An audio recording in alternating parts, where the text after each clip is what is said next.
విస్తరణతో ఆశావాహులు అస్థిరం బాటపట్టారు. Assembly సమావేశాలు ముగియడంతో Congress senior ఎమ్మెల్యేలు ఢిల్లీకి పయనమవుతున్నారు. మంత్రి పదవి కోసం అధిష్టానం వద్దకు క్యూ కడుతున్నారు. ఇక ఇప్పటికే మహబూబాబాద్ ఎమ్మెల్యే, నర్సంపేట ఎమ్మెల్యే దొంతి మాధవరెడ్డి ఢిల్లీకి వెళ్లారు. ఇక Ibrahimpatnam MLA Malreddy Rangareddy, Komatireddy Rajagopal Reddy, SC ST Congress ఎమ్మెల్యేలు అస్థినకు వెళ్లినట్లుగా టాక్ వినపడుతుంది. తమ సామాజిక వర్గాలకు మంత్రివర్గంలో ప్రాతినిధ్యం కల్పించాలని ఎమ్మెల్యేలు కోరనున్నారు.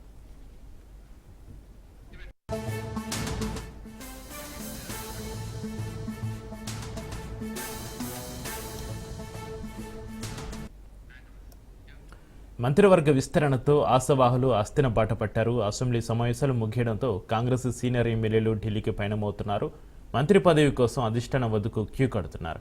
ఇక ఇప్పటికే మహబూబాబాద్ ఎమ్మెల్యే, నర్సంపేట ఎమ్మెల్యే దొంతి మాధవరెడ్డి ఢిల్లీకి వెళ్లారు. ఇక Ibrahimpatnam MLA Malreddy Rangareddy, Komatireddy Rajagopal Reddy, SC ST Congress ఎమ్మెల్యేలు అస్థినకి వెళ్లినట్లుగా టాక్ వినపడుతుంది. తమ సామాజిక వర్గాలకు మంత్రివర్గంలో ప్రాతినిధ్యం కల్పించాలని ఎమ్మెల్యేలు కోరనున్నారు.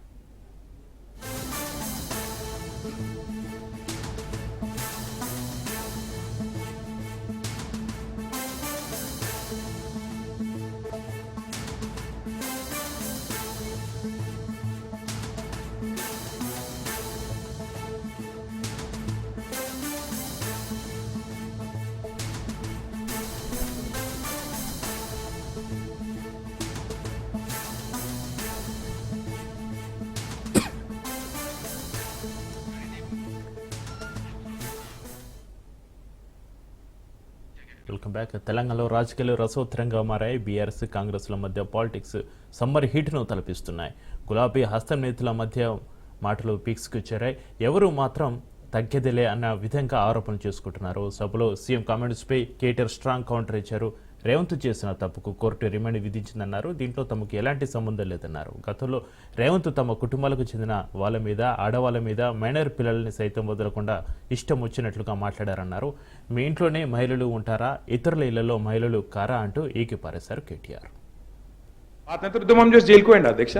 ఏం చేసిపోయింది అధ్యక్ష జైలు? కానీ అది పెద్ద సానుభూతి మేము పోలేదా జైలుకి? మీ ఇంటికి ఇవ్వాలని జూబ్లీ హిల్స్ ప్యాలెస్ మీదకి ప్రైవేట్ డ్రోన్ పంపితే ఊకుంటావా? అక్కడ నీ బిడ్డనో నీ వైఫ్ ఉంటే వాళ్ళని ఇష్టం ఉన్నట్టు ఫోటోలు తీస్తే ఊకుంటావా?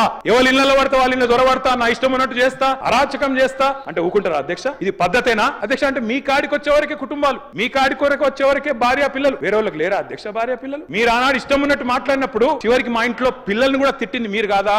ఆనాడు మా ఇంట్లో చిన్న చిన్న పిల్లల్ని పట్టుకొని, మైనర్ పిల్లల్ని పట్టుకొని బూతులు మాట్లాడింది మీరు కాదా? నువ్వు ఏమనుకున్నా ఏం ఫరకు పడదు, నువ్వు ఏం చేసుకున్నా ఏం ఫరకు పడదు. నువ్వు అనుకుంటున్నావేమో పదవి శాశ్వతం, అధికారం శాశ్వతం, ఏది శాశ్వతం కాదు అధ్యక్ష. ఈ ముఖ్యమంత్రి గారిలో ఒక అపరిచితుడు అధ్యక్ష.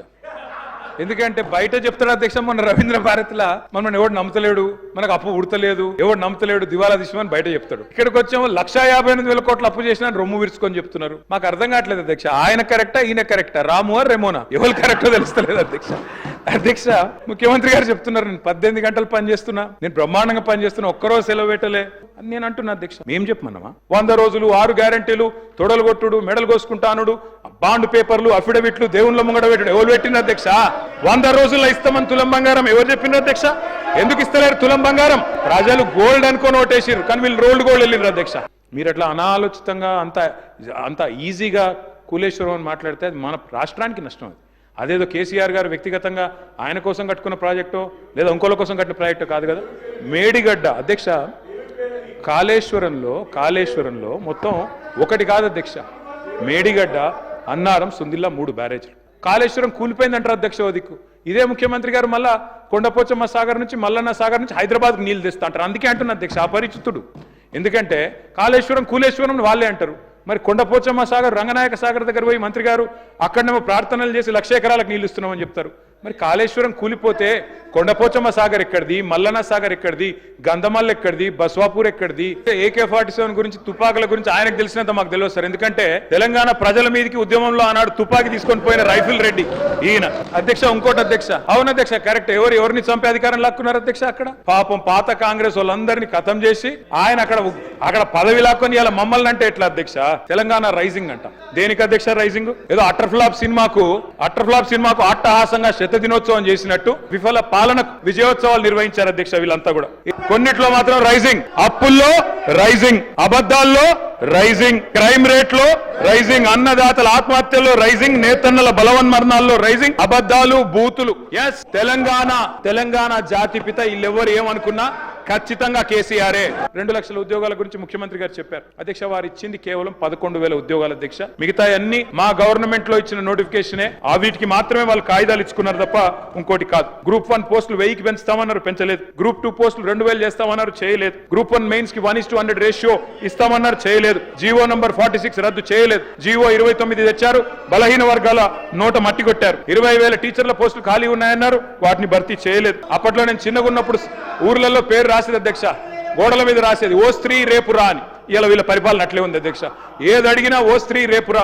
మహిళల్ని కోటీశ్వరులు చేస్తారట, 1 కోటి మందిని. ఎట్లా చేస్తారో వీళ్ళకి ప్లాన్ ఉందో లేదో తెలియదు కానీ ప్రజలకు మాత్రం అర్థమైంది అధ్యక్ష. 40% బడ్జెట్ చూసిన తర్వాత మొత్తానికి అర్థమైపోయింది అధ్యక్ష. 1,67,00,000 మంది ఆడబిడ్డలు ఎదురు చూస్తా ఉన్నారు. ఖచ్చితంగా నెలకు 2,500 ఇవ్వాలని 18 ఏళ్లు నిండిన ఆడబిడ్డలు, వారి కోసం ఒక 10,000 కోట్లు అంచనాలు సవరించి కేటాయించాలని చెప్పి నేను కోరుతా ఉన్నా. తెలంగాణ అసెంబ్లీలో నేతల మధ్య మాటల తూటాలు పేలాయి. సీఎం రేవంత్ రెడ్డి గులాబీ నేతల టార్గెట్గా విమర్శల వాగ్బానాలు సంధించారు. ప్రభుత్వం కక్షపూర్తిగా వివరిస్తే కేటీఆర్ ఇప్పటికే చించలగూడ జైల్లో ఉండేవారన్నారు. డ్రోన్ ఎగురవేశారని ఒక ఎంపీ మీద కేసు పెట్టి చర్లపల్లి జైల్లో వేశారన్నారు. 500 జరిమానా వేసే కేసులో జైల్లో పెట్టి విధించారని అన్నారు. సీఎం తన బిడ్డ పెళ్లికి కూడా మధ్యంతర బెయిల్పై వచ్చి వెళ్లారని, తాను కూడా అలా ప్రతీకార రాజకీయాలు చేయదలుస్తాయి, ఇప్పటికే కొందరు జైల్లో ఉండేవారన్నారు. లగ్గం ఉంటే కూడా లగ్గానికి ఇంటరిం బెయిల్ 2 గంటలు పోయి లగ్గం చూడడానికి కూడా అభ్యంతరం పెట్టి ఢిల్లీ నుంచి న్యాయవాదులను తీసుకొచ్చి ఇక్కడ వాదించి ఆయన బిడ్డ లగ్గపత్రిక రాసుకోవడానికి కూడా వెళ్ళడానికి వీల్లేదు అని చెప్పి కోర్టులో వాదించిన వాదనలు అక్కడ ఉన్నాయి అధ్యక్ష. కోర్టు నాకు కండిషనల్ బెయిల్ ఇచ్చింది అధ్యక్ష. చెర్లపల్లి జైలు నుంచి ఎన్కన్వెన్షన్ ఫంక్షన్ హాల్కి పోయి నా బిడ్డ లగ్గపత్రిక రాసుకొని అక్కడి నుంచి సీదా మళ్ళీ చెర్లపల్లి జైలుకు పోయిన అధ్యక్ష. రాజకీయ కక్ష సాధింపు మీద నాదా. ఈ రోజు కూడా వాళ్ళ మీద ఇంతవరకు అక్రమ కేసులు పెట్టలేదు అధ్యక్ష. మాట్లాడిన దాన్ని కూడా సెన్సర్ చేస్తాం. బూతులు మాట్లాడినప్పుడు ఒక బీప్ పెడతాం అధ్యక్ష. కూలీ పైసలు ఇచ్చి కిరాయి మనుషులను పెట్టించి మీరు పచ్చి బూతులు మాట్లాడిచ్చినా నేను ఏ మాత్రం కూడా కక్ష సాధింపు చర్యలకు పాల్పడలేదు అధ్యక్ష. మేమేదో కక్షా చర్యలకు పాల్పడుతున్నట్టు, మేము కక్షా చర్యలకే పాల్పడితే ముఖ్యమంత్రికి ఉన్న విశేషమైన అధికారాలతో మీరు ఒక్కరైనా బయట ఉండేటోళ్ళ. ఈరోజు తెలంగాణ సమాజం అన్నిటిని గమనిస్తుంది. ఇట్లాంటి మాటలు మాట్లాడుతూ పర్వాలేదు, వాళ్ళ గొప్పతనాలు వాళ్ళు చెప్పుకుంటే, నా ఇప్పు నువ్వు గోకు, నీ ఇప్పు నేను గోకుతా అనే పాలసీలో వాళ్ళ గురించి వాళ్ళు గొప్పలు చెప్పుకుంటా అంటే నాకు అభ్యంతరం లేదు. వారు ఆస్తులు సృష్టించడం అంటారు. ఏం సృష్టించారు అధ్యక్ష? ఒక్కటి చెప్పు. కాళేశ్వరం. మా వెంకటరెడ్డి గారు చెప్పారు అది కూలేశ్వరం అని. 3 ఏళ్లలో 1,02,000 కోట్లు కాంట్రాక్టర్లకు పే చేశారు. మొదటి 5 సంవత్సరాలు ఒక ఆయన మంత్రి, 5 సంవత్సరాలు ఇంకొక ఆయన మంత్రి ఆ శాఖకు. ఏం పోటీ ఇది? ఎందుకు పోటీ? అసలైన ఆయన నేను వెనకటికి చెప్పిన అధ్యక్ష, వెనకటికి ఆయన మారుతుండు, ఈయనకి ఇస్తున్నాను. కొంతమంది పాపం తెలియని అమాయకులు అందులో ఉన్న మంత్రులు మా పెద్దసారి పోతున్నాడు, మా చిన్నసారి వస్తున్నాడని భజన సంఘం పెట్టి భజన చేసిరు. నేను రోజు చెప్పిన ఈపులు చింతపండు అవుతాయని పెద్ద మనిషి వచ్చి చెప్తాడని. సరిగ్గా నేను చెప్పిన నెలకే వచ్చి చెప్పిండు, ఎవర్రా వాడు అన్నాడు, ఈపు చింతపండు అవుతుంది ఇంకోసారి మాట్లాడతాను. అదేవిధంగా ఇక్కడ ఉండే ప్రాజెక్టులు అన్నీ ఆనాడు కాంగ్రెస్ పార్టీ లేకపోతే నిజాం సర్కార్ కట్టిన ప్రాజెక్టుల కింద 1,56,00,000 మెట్రిక్ టన్నుల వడ్లు మనం పండిస్తే ఈ గొప్పతనం అంతా తీసుకెళ్లి ఫామ్ హౌస్ లో వండుకున్న వాళ్ళు వాళ్ళ ఖాతాలు రాసుకుంటారు అధ్యక్ష. ఎట్లా అధ్యక్ష? అబద్ధాలకు కూడా అద్దు ఉండాలి కదా అధ్యక్ష. అబద్ధాలు పోటీ పెడితే వాళ్ళే 1, 2, 3, 4 1 నుంచి 100 వరకు అవార్డులని వాళ్ళే కొట్టేసేటట్టున్నారు అధ్యక్ష.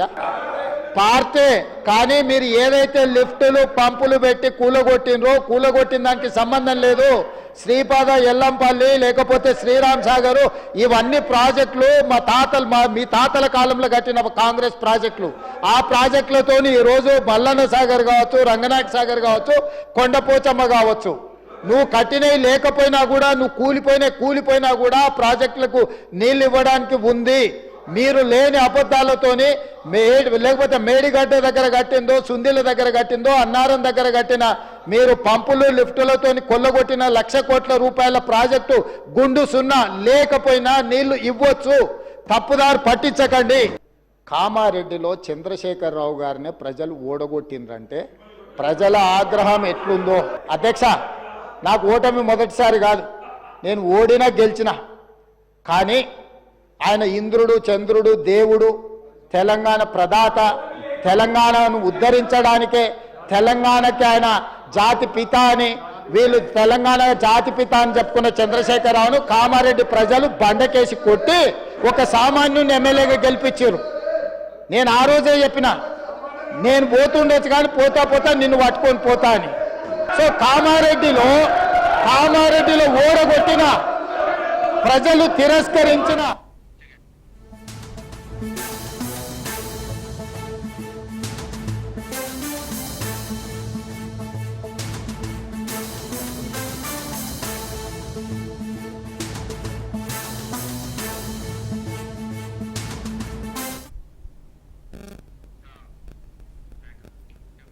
మరో బ్రేకింగ్ న్యూస్ చూస్తున్న మంత్రి లోకేష్ చొరవతో ఒకరికి అవయవ దానం, మరొకరికి ప్రాణదానం జరిగింది.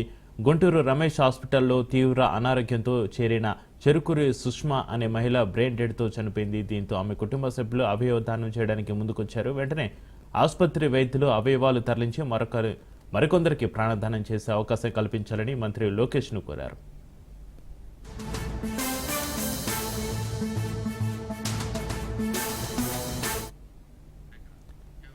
అయితే తక్షణమే స్పందించిన మంత్రి సొంత ఖర్చుతో గుండె తరలింపునకు అవసరమైన ప్రత్యేక విమానం ఏర్పాటు చేశారు. తిరుపతిలోని ఆసుపత్రికి గుండె చేరే వరకు గ్రీన్ ఛానల్ ఏర్పాటు చేసేలా సంబంధిత యంత్రాంగంతో మాట్లాడారు. రాత్రి 7 గంటలకు గ్రీన్ ఛానల్ ద్వారా గుంటూరు రమేష్ ఆసుపత్రి సిబ్బంది గుండెను తరలించారు. మంత్రి లోకేష్కు ఆయా కుటుంబ సభ్యులు, రమేష్ హాస్పిటల్ వైద్యులు కృతజ్ఞతలు తెలిపారు.